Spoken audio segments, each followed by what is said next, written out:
s'avance un peu, on va aller au milieu de la route. Voilà.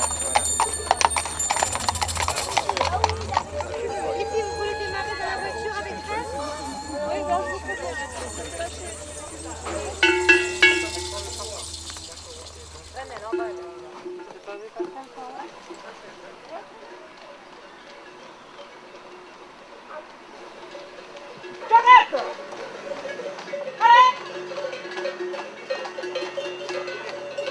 Doucement, là.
Tous les ans en Ariège, tous les premiers week-ends du mois de juin, tous les éleveurs de chevaux, en particulier de chevaux de Mérins et de chevaux castillonnais, montent les troupeaux sur ce qu'on appelle les estives, c'est-à-dire ces hauts plateaux qui sont entre 1800 et 2200 mètres d'altitude. L'intérêt, il est essentiel pour les éleveurs, c'est que pendant tous les mois d'été, les éleveurs dans le fond des plaines n'auront pas les juments, n'auront pas à supporter au niveau nourriture les juments dans les fermes, puisque ces juments vont paître et vont se nourrir de la haute altitude, de l'herbe des estives.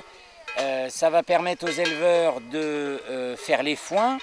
Ça va permettre aux éleveurs dans les fermes du fond des vallées de faire reposer les parcelles au niveau du parasitisme. Donc il y a tout un équilibre écologique qui est respecté.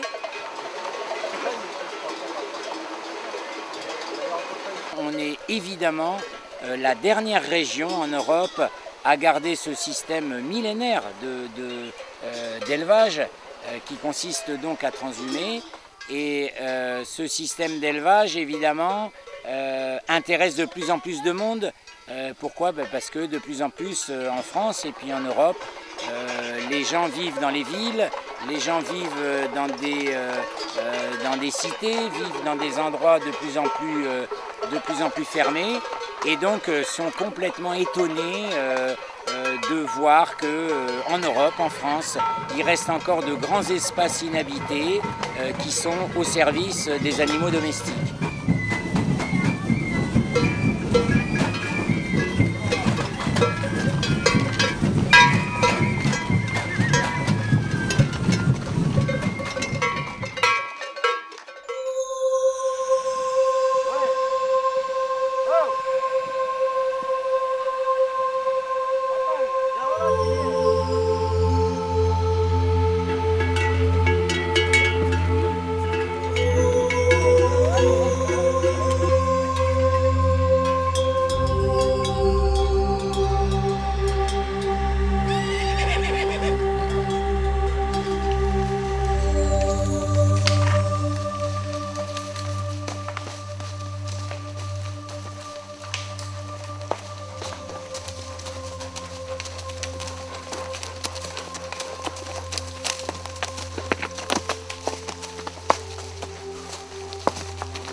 adios comment, si elle est belle, cette femme-là, la poumette, qu'elle est belle, cette femme-là, la poumette, Odette Poumée, la la la la la la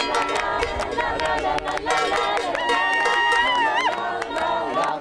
Pour la première année de transhumance en bête mâle, sous la responsabilité de l'association Transhumance en bête mâle, nous sommes très heureux d'avoir accueilli autant de monde et malgré le stress que nombreux d'entre nous avions ce matin, on a réussi, je crois, à faire de cette journée une très belle journée.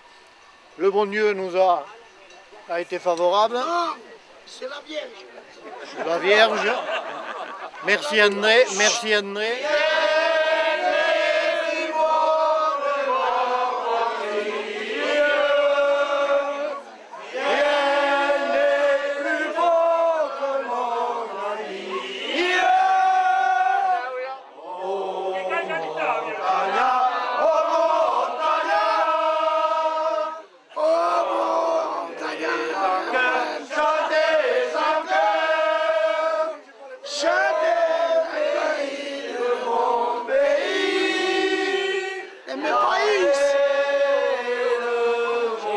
Cette estive, elle est particulière, elle est tout à fait intéressante parce qu'effectivement, il y a de moins en moins d'animaux qui paccagent, il y a de moins en moins d'éleveurs parce que petit à petit, ces éleveurs sont eux aussi en voie de disparition, comme les ours.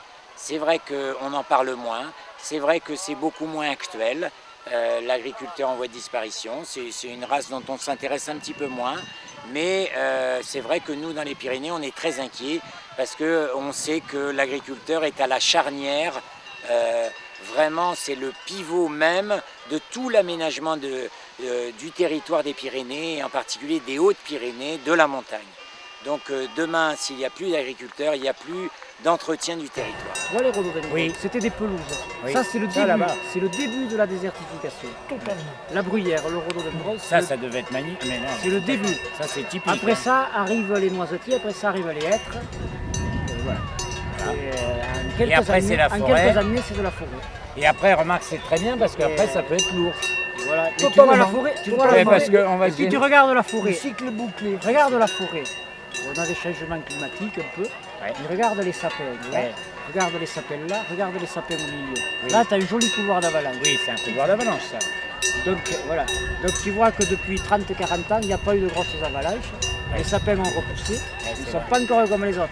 Mais tu peux te dire que quand il n'y aura plus de bêtes à nous, ce ne sera pas packagé, que l'herbe aura poussé en hiver, quand elle va se coucher avec la neige, le manteau neigeux ne tient plus, il y aura de nouveau l'avalanche.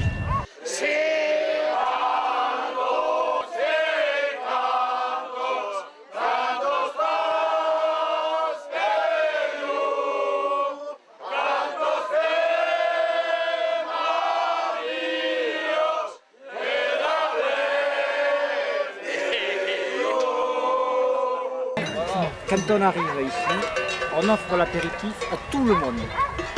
Les gens s'amènent leur pique-nique. Ils s'installent, ils veulent, les familles. Et après, on paye le café à tout le monde. Très bonne idée.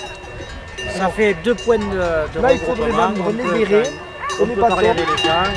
Il faut vendre les bérets et les Et bâtons. pour moi, le Bien but, sûr. de ça, outre monter les chevaux à la montagne, c'est de faire d'expliquer aux gens ce qu'est la transhumance, ce qu'est le pastoralisme, quels sont nos problèmes. Quels sont les problèmes?